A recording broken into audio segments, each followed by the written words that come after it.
ஹல்லேலூயா. கர்த்தராகிய இயேசு நாமத்தில் உங்களை வாழ்த்துகிறேன், வரவேற்கிறேன்.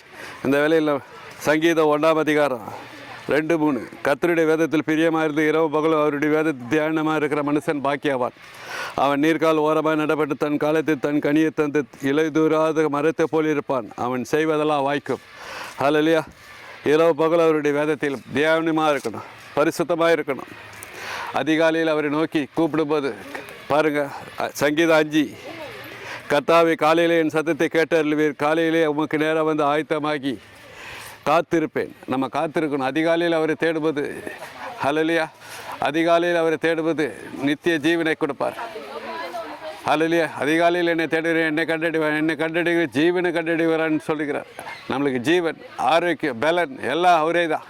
நம்ம அதிகாலையில் எப்பொழுதும் அவருக்கோடு இருக்கணும்.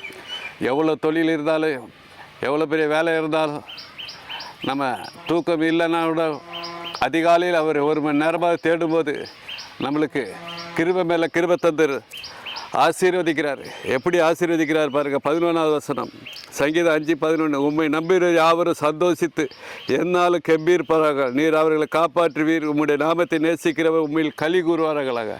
எல்லாவற்றிலும் ஆசீர்வாதத்தை சந்தோஷமாக வழி நடத்துவார். நம்ம களி கூர்ந்து நம்ம ஆண்டவருக்குள்ளே இருப்போம். ஹல்லேலூயா.